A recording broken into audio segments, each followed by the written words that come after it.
Y ya estamos de vuelta en nuestro último bloque de Más Positivo y como los jueves es costumbre, tenemos nuestro bloque jurídico, a pesar de que los tenía un poquito abandonados, ya pudo volver nuestro amigo Pablo Contreras. ¿Cómo estás, Pablo? Bienvenido. Muy bien, buenos días, muchas gracias. Gusto de tenerte aquí, Pablo.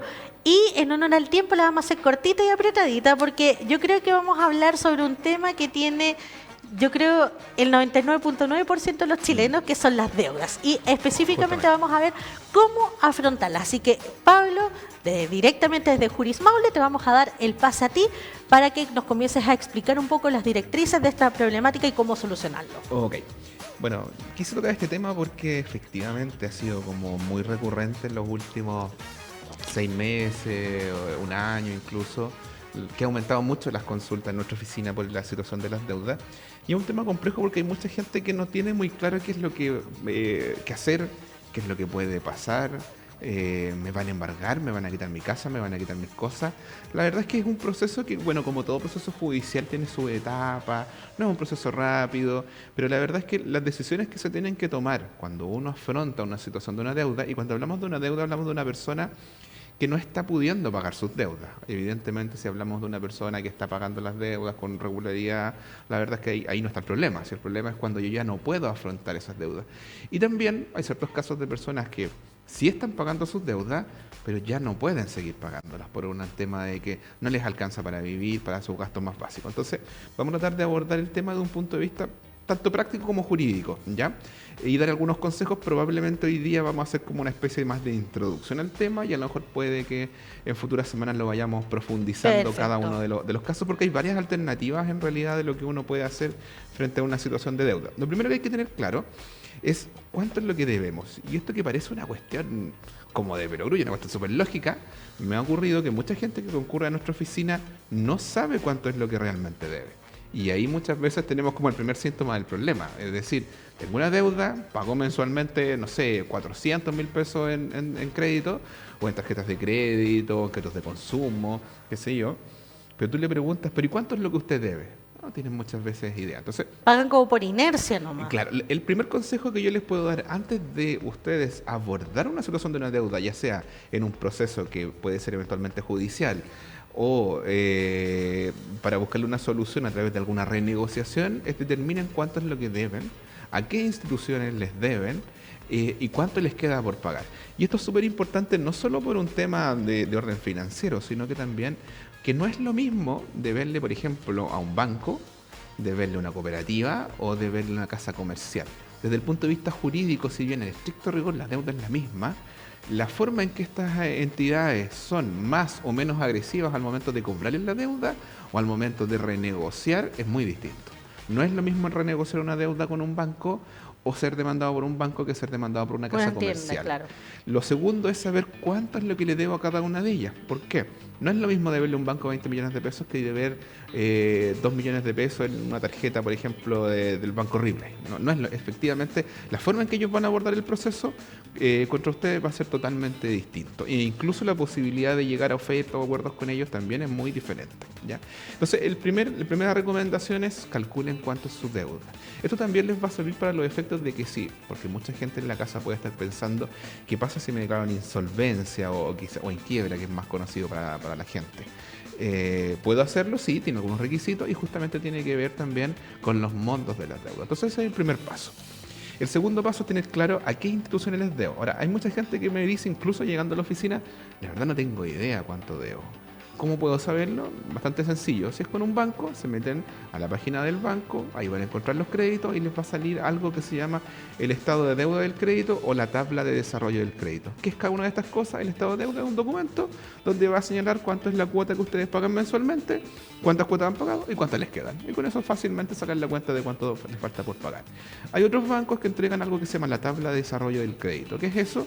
Es un listado que va, supongamos, de un crédito de 60 cuotas, de la 1 al 60 y señala cuánto es la cuota que se tiene que pagar en cada mes y cuánto es cuánto es el valor y cuándo vence. Y ustedes pueden localizarse ahí cuánto le está quedando por pagar. Claro. Son los dos instrumentos como más básicos. Cuando se trata de alguna tarjeta de crédito, pueden sacar el estado de cuenta de la tarjeta de crédito. Así que es bastante fácil. Ahora, si no tuvieran acceso, porque ya sea porque con ese banco no tienen una cuenta o no tienen cuenta corriente, que a veces pasa efectivamente, o la cerraron tiempo atrás, pueden dirigirse a cada una de estas instituciones financieras y ellos están obligados a entregarle el estado de cuenta de cada uno de sus créditos. Así que eso pueden pedirlo libremente sin ningún costo. Ahora bien, ya, tenemos claro que tengo una deuda. Me doy cuenta que ya no puedo afrontarla, o incluso estoy en una situación en que yo ya no estoy pagando la deuda y tengo una morosidad de 30 días, 60 días, 90 días. Mucha gente es lo que me pregunta: ¿y qué va a pasar ahora?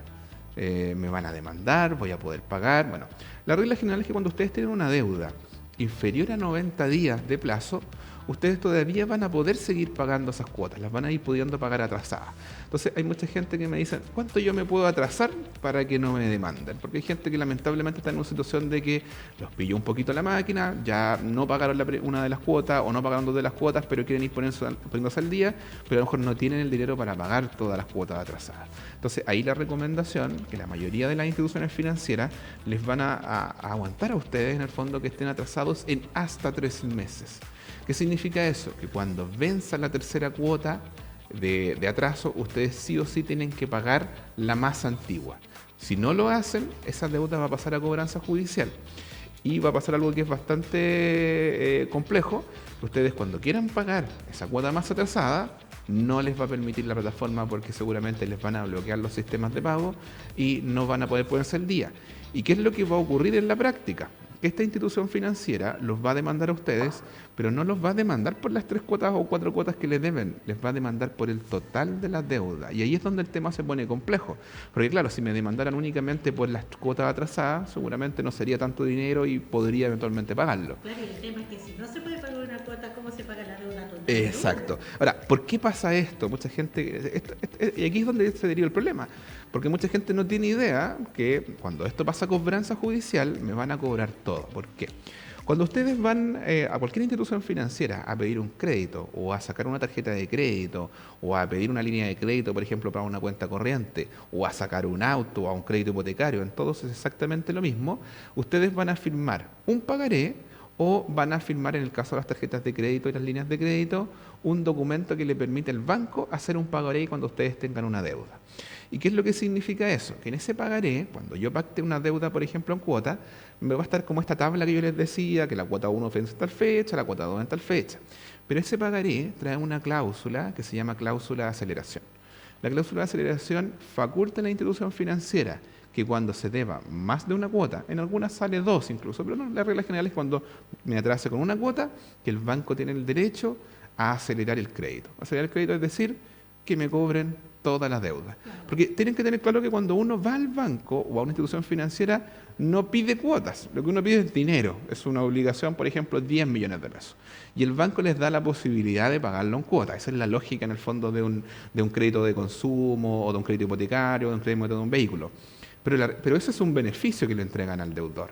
Beneficio que se extingue cuando el deudor deja de pagar las cuotas y le posibilita al banco, a la institución financiera, cobrarles toda la deuda. Y ahí es donde empiezan los problemas, porque en realidad ya no deben 500, 600 mil pesos. Supongamos que la cuota era de 200 mil pesos, tenían atrasada 4 cuotas, no deben 800 mil pesos y que van a deber la deuda completa, que pueden ser 4 millones, 5 millones, 6 millones. Y ahí la cosa se pone cuesta arriba, porque probablemente, como tú mencionabas, no voy a tener ese dinero para pagar. Tampoco voy a ir a poder pedir otro crédito para pagar ese crédito, porque si yo estoy atrasada, seguramente voy a estar informado en el sistema financiero y voy a ir a una institución y me va a decir: no, porque usted tiene registro de morosidad y nadie me va a prestar un crédito formal, al menos, para poder pagar la deuda que ya tengo. Entonces, ¿qué es lo que los bancos muchas veces ofrecen, o las instituciones financieras? Es que puedan renegociar la deuda. Entonces, les van a dar una facilidad, que es una facilidad bastante entre comillas, que es que ustedes renegocien la deuda. Normalmente las condiciones van a ser las siguientes: págueme la deuda que usted tiene actualmente, es decir, estas 4 cuotas, 5 cuotas atrasadas, y luego yo le doy un nuevo crédito, y esto es lo complejo. Le doy un nuevo crédito para pagar la deuda que usted tiene. Entonces, ¿qué ocurre? Que supongamos que yo debo 5 millones de pesos. Y esos 5 millones que debo ya vienen a ciertos intereses que el banco me cobró por darme el crédito. Y yo me voy a poner al día con las cuotas, pero estos 5 millones de pesos me los van a prestar para pagar esta deuda de estos 5 millones de pesos, pero con más intereses. Claro. sobre la deuda original. Y lo peor de todo es que no solo les van a prestar ese dinero, sino que les van a prestar el dinero a la máxima tasa de interés. ¿Por qué? Porque cuando ustedes pidieron el crédito seguramente al inicio, usted era una persona que eran sujetos de crédito, que ese es el término jurídico que se les da, y que tiene un buen comportamiento comercial, por eso les prestaron el dinero. Pero cuando les dan este nuevo crédito para renegociar la deuda, ustedes ya no son sujetos de crédito, porque ustedes van a ir a cualquier institución financiera y no les van a prestar el dinero, y por ende son personas riesgosas. ¿Por qué? Porque están en mora de más de 90 días. ¿Y eso qué significa para los efectos prácticos de las instituciones financieras? Que como son personas más riesgosas, se les va a aplicar la mayor tasa posible que les puede aplicar en el mercado. ¿Por qué? Porque está regulado por ley, la ley señala una tasa máxima convencional. Entonces el banco les va a prestar estos 5 millones a la mayor tasa posible, que probablemente, dependiendo de los meses que esto sea, van a terminar pagando 8 o 9 o hasta 10. ¡Qué desgracia! Entonces ese es el problema de renegociar, porque si bien muchas veces parece la solución más práctica y la más rápida, porque me lo ofrece la misma institución, pareciera ser que voy a seguir con ello, incluso muchas veces me dicen, no, iba a pagar la misma cuota. Sí, probablemente pague la misma cuota. El problema que tienen que tener ustedes presentes es que si ya tuvieron problemas con esa misma cuota para pagarla antes, va a pasar lo mismo. Lo más probable es que esto vuelva a pasar, pero por ejemplo, si yo debía, 24 cuotas de 200.000 pesos, ahora voy a deber 96 cuotas de 200.000 pesos. Es decir, sí, misma cuota, pero al doble de tiempo. O a lo mejor no el doble, pero puede ser a 72 meses, etc. Entonces, el problema de renegociar es que la deuda se va a encarecer. Y si ustedes el día de mañana dejan de pagar ese crédito por el que renegociaron, no les van a cobrar el crédito original, les van a cobrar el crédito renegociado. Es decir, probablemente por un crédito que mejor partieron de 3 millones o 4 millones, en la nueva renegociación van a tener pagando 8 o 9 millones de pesos. Claro, con la tasa de interés altísima, que es como un castigo finalmente también. Es como te ayudo, pero te castigo a la vez. Justamente, los bancos tienen una justificación. Lógico. Son un cliente tremendamente riesgoso. Sí, pues. Y la verdad es que desde el punto de vista financiero eso es absolutamente real. Claro, y es lo que toca nomás, pues. Entonces, ¿qué puedo hacer frente a una situación así? Ya, si renegociar no parece ser una buena opción. Esto igual es una situación que cada persona va a tener que analizar en su situación financiera. Puede que a lo mejor renegociar para él sea la mejor opción. Y esto es un tema que yo les recomiendo, aborden con un abogado. ¿Por qué? Porque no es fácil tomar esta decisión y muchas veces la gente no tiene el conocimiento de lo que va a pasar después si yo no renegocio. Entonces un abogado los va a poder asesorar. La idea es que sea alguien que se dedique a este tipo de materias y conozca un poco cómo funciona, ¿ya? Pero supongamos que ustedes dicen, no, ok, la renegociación es una pésima decisión porque voy a terminar pagando el doble y la verdad es que hoy día pago 200 y no puedo pagarlo, menos voy a poder pagarlo a 6, 7 años. Así que la verdad es que no hay opción para mí.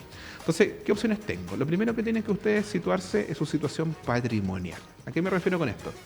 La respuesta es súper sencilla. ¿Tengo bienes a mi nombre o no tengo bienes?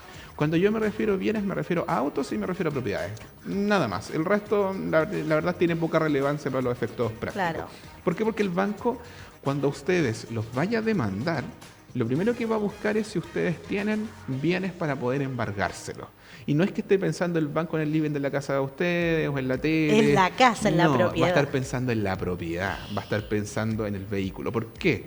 Porque el banco lo que va a hacer es recurrir a fuentes oficiales. ¿Cuáles son fuentes oficiales? Conservador de bienes raíces, servicio de impuestos internos, servicio de registro civil, los cuales tienen bases de datos de los vehículos y propiedades que ustedes tienen a su nombre. Y aquí nos podemos encontrar con dos grupos de personas que están en situaciones totalmente diferentes. Quienes tienen bienes a su nombre y quienes no tienen bienes a su nombre. Quienes no tienen bienes a su nombre son el grupo que podríamos decir el menos riesgoso. Porque el banco lo que va a hacer es embargarme, me va a demandar, me va a notificar que yo tengo una deuda, pero aquí va a venir la complejidad que va a tener la institución financiera. Es cómo me cobro esa deuda. Claro, porque no tengo porque nada. No tengo bienes. Claro. Ahora, ¿qué ocurre? Que aquí también tenemos nuevamente dos grupos de personas que son diferentes dentro de las personas que no tienen bienes. Nos podemos encontrar una persona que a lo mejor no tiene propiedades a su nombre, pero vive en una casa que arrienda y que obviamente en esa casa sí tiene sus bienes personales, o una televisión, electrodoméstico, un computador, qué sé yo, que al final del día, independiente de que a lo mejor no tienen tanto valor como tiene un inmueble como un auto, pero sí tienen un valor importante porque son los bienes que yo utilizo. Lo que va a ocurrir acá es que el banco me va a notificar de esa demanda. Una vez que yo esté notificado, me van a embargar los bienes que están dentro de la casa. ¿ya? ¿Y qué es el embargo? Para que también la gente quede un poquito tranquila, porque es la palabra que la gente le tiene mucho miedo. Me No, van a venir pánico, a embargar. Pánico. Y hay pánico en esa frase, ya. El embargo no es un acto, que es lo que la gente piensa, en que viene el receptor o la fuerza pública, carabinero, y se lleva todas las cosas de mi casa y yo me encuentro con mi casa pelada. No. El embargo es un acto donde el receptor anota las cosas que encuentra en la casa. Un televisor, un computador. Un living, y me las claro. deja y se va. ¿Ya? ¿Qué significa eso? Que esas cosas van a quedar respaldando la deuda y que si yo no pago, me las pueden retirar y luego rematar.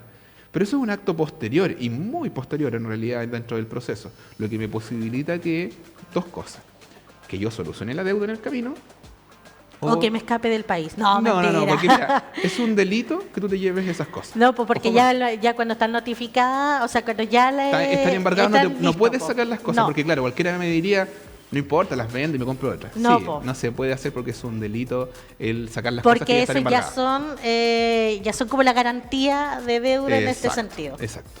Pero lo que sí puedo hacer es algo que se denomina tercería. Y aquí es porque yo les decía que existen dos situaciones dentro de las personas que están viviendo en una casa que es arrendada.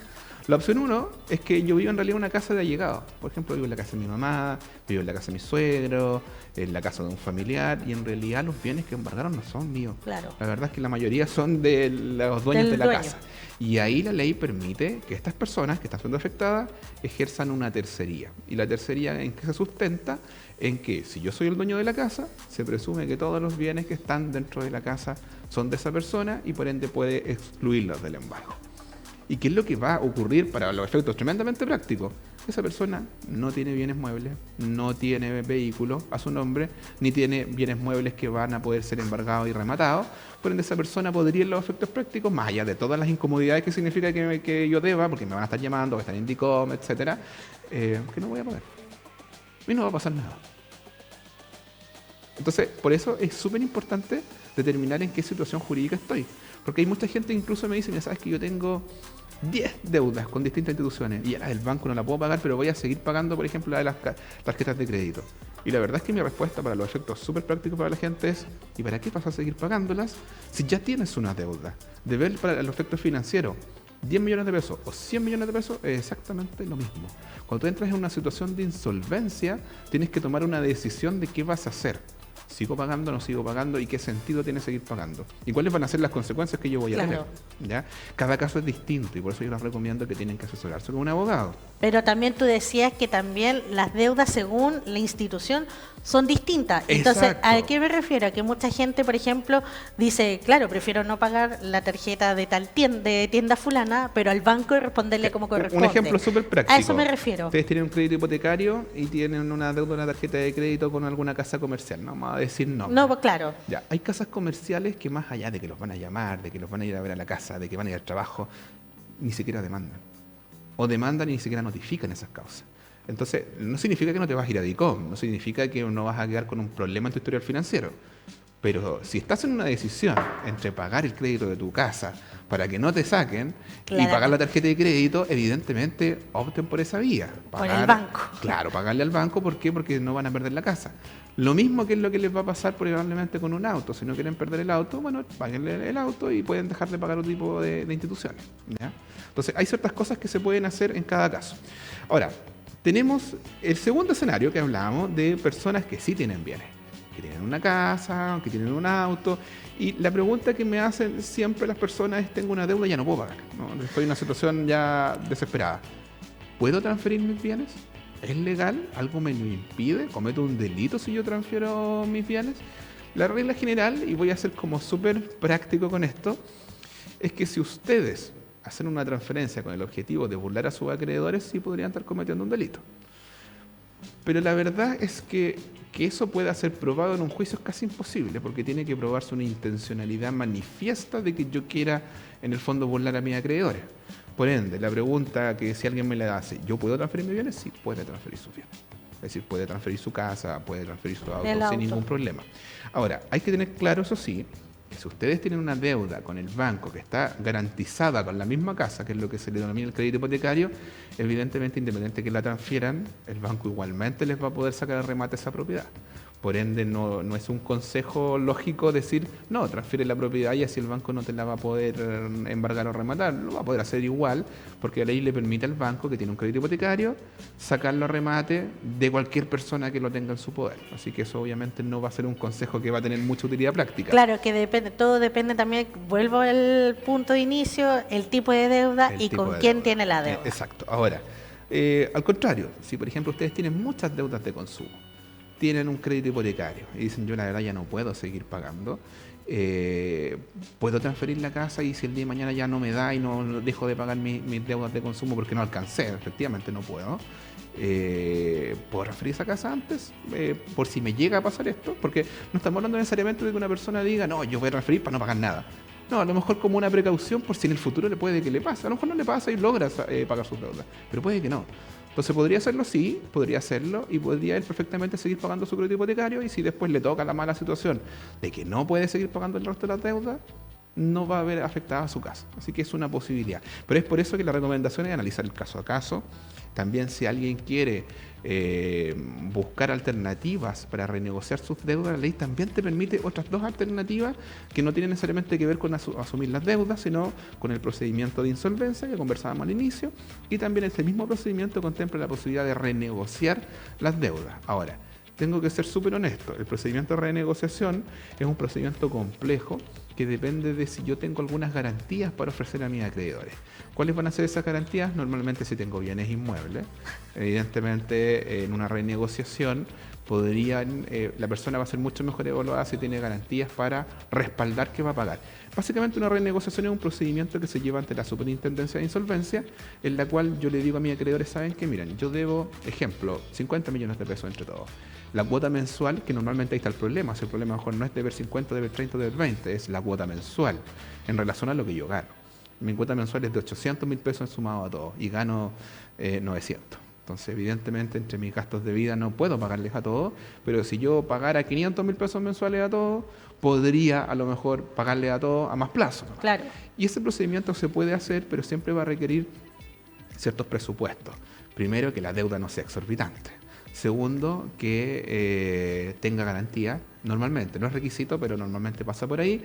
Y tercero, que tenga un trabajo estable o que tenga ingresos permanentes y estables, porque si yo voy a renegociar y estoy cesante, evidentemente tampoco tiene lógica. No hay ninguna posibilidad claro. que eso ocurra. Así que, pero esa posibilidad está, lo pueden conversar con un abogado y también los va a poder asesorar en ese sentido. Y por último tenemos la insolvencia, que es un procedimiento donde yo me declaro en quiebra, pero tiene un problema, porque mucha gente lo que entiende de la insolvencia es que yo con eso me libero de todas mis deudas, ¿ya? Lo cual es efectivo, y no las pago y me voy feliz para mi casa. No, no es tan así. La insolvencia presupone que ustedes deben hacer entrega de todos sus bienes. Y con eso no me estoy refiriendo necesariamente a un sillón o un televisor, me estoy refiriendo a los bienes inmuebles y a los vehículos. Entonces, claro, no es algo tan sencillo de hacer porque presupone que yo voy a entregar mis bienes. Entonces, si yo tengo bienes, puede que ni me convenga hacerlo. Un ejemplo, supongamos que tengo una casa, tengo un auto y debo 15 millones de pesos o 20 millones de pesos. ¿Tiene sentido que yo haga abandono de todos mis bienes para pagar mis deudas? Ninguno, porque evidentemente la deuda es muy inferior seguramente a mi patrimonio. Por ende, normalmente este procedimiento va a servir para personas que tengan o una deuda demasiado alta en comparación al patrimonio que tienen, o no tengan patrimonio y quieran declararse en insolvencia. Para el resto de los casos normalmente no va a convenir y hay que aplicar otro tipo de estrategias que puedan ayudar a ese deudor a que no pierda todos sus bienes. Ahora, ¿qué hacer si ya estoy en el peor de los casos? Ya recibí la demanda. En el apocalipsis. Ya me embargaron. Ya tengo mi casa embargada, o va camino eso, me embargaron mi auto y me notificaron y me llegó la demanda. ¿Qué es lo que tengo que hacer? Ya. Cuando el banco a ustedes los demanda, ese procedimiento se denomina procedimiento ejecutivo, ¿ya? Es un procedimiento especial que es de relativa rápida tramitación, donde el objetivo del procedimiento es que yo pague esa deuda o acredite que la pagué o que renegocié o alguna circunstancia excepcional que están enumeradas en la ley, no es cualquiera. Y ojo, que mucha gente me lo dice, es que no puedo porque tengo hijos o porque no me pueden sacar de mi casa porque tengo mi mamá enferma. Lamentablemente, Aquí no importa. esas circunstancias no están en la ley. Ya. Evidentemente un juez podría retrasar un proceso, pero eso no es algo que la ley contemple. Es decir, no se va a mirar las circunstancias domésticas del deudor para poder perdonarle o retrasar el proceso. Este procedimiento va a seguir igual, cualquiera sea la situación económica o social que esa persona tenga, ¿ya? Ahora bien, ¿puedo defenderme? Sí, puedo defenderme. Y esto es tremendamente relevante. Cuando ustedes les notifiquen de una demanda de alguna institución financiera por una deuda, ustedes tienen un plazo de 8 días para defenderse. Y no hay más, 8 días. Si llegan el día 9, llegan el día 10, no hay nada más que Nada hacer. que hacer. Hay ciertas cosas para retrasar el proceso, pero la regla general es que ya no pueden defenderse, ¿ya? Por ende, si a ustedes les llega una deuda y tienen bienes, contáctense con un abogado inmediatamente, porque después de esos 8 días no hay nada que hacer. Incluso antes, el plazo eran 4 días. Y durante el tema de la pandemia se cambió justamente porque el plazo era demasiado breve. O sea, en 4 días, imagínense la siguiente situación. Yo no estoy en la casa, pero me notifican igual, queda el papel en la casa. No lo veo, me llegan un montón de cartas de cobranza, una más, no, ni la miro. Pasan 3, 4 días, la miro y me doy cuenta que no es como las otras. No es como, oiga, contáctese con nosotros porque tiene una deuda, sino que dice una demanda judicial, número de causa, etcétera. Y tiene como hasta un formato distinto. En ese caso, pasaron los 4 días hace años atrás y ya no había nada que hacer. Mientras que ahora tenés 8 días, que ya es un tiempo un poquito más razonable para contactar a un abogado y que los pueda ayudar. Ahora, ¿cuál va a ser el objetivo? Porque también tienen que tener presente que la regla general es que Zapata la debo. O sea, es muy raro que el banco esté inventando que yo le debo 7 millones. Claro. No, la regla general es que efectivamente lo debo. A veces, y ojo con esto, cobran más de lo que realmente uno debe. También hay que tener un poquito de ojo con el tema.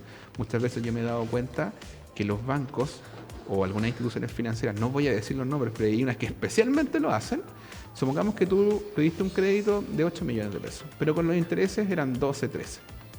Tú fuiste pagando, llegaste a la cuota 10 y después el banco te descuenta, o sea, esta institución te descuenta las 10 cuotas pagadas y te dice, de los 13 me debes 9, por ejemplo. Y la verdad es que eso no se puede. ¿Por qué? Porque si bien tú tienes intereses, cuando ellos hacen la aceleración del crédito, que es decir, cobrarte todo antes, te están cobrando antes. Por ende, no te pueden cobrar los intereses futuros. Claro. Entonces no te pueden cobrar los 9. Te tienen que cobrar los 8 más la tasa de interés que había hasta esa fecha, descontado lo que tú pagaste. Por eso, es Entonces, muy importante y yo me he dado asesorarse. cuenta que de repente hay gente que le cobran 10 y debe 6, debe 7, así que es importante asesorarse. Tienen estos 8 días, pero si el abogado a lo mejor no les va a poder ganar el juicio, lo que sí puede hacer es retrasarlo. Y estos juicios se pueden eternizar bastante tiempo y muchas veces las instituciones financieras lo que hacen cuando ven que esto se traba durante mucho tiempo es ofrecerle acuerdos al deudor. Los primeros acuerdos van a ser pésimos, les van a prácticamente decir, no, yo le voy a rematar la casa, de los 8 que deme 2 y le doy un crédito de 9, o sea, terminas pagando mucho más, ese es el acuerdo. Pero a medida que esto se va eternizando y va avanzando, se van a dar cuenta que les van a ofrecer condiciones crediticias muy buenas. Incluso, en algunos casos, cuando muchas veces no lograron embargar bienes, el pago del 50% de la deuda, del 40% de la deuda, hasta del 30% de la deuda visto y salda el crédito Y completo. se salda completo. Entonces, por eso es tremendamente importante, frente a una deuda, frente a una demanda, asesórense con un abogado, incluso antes de que les lleguen las demandas, porque los van a poder ayudar y resguardar el patrimonio de la mejor manera para que no se vean afectados en el futuro. Es mejor prevenir que lamentar. Oye, Pablo, te cuento que ya avanzamos harto en el tiempo, son las 12:17, nos pasamos un poquito, pero es muy importante.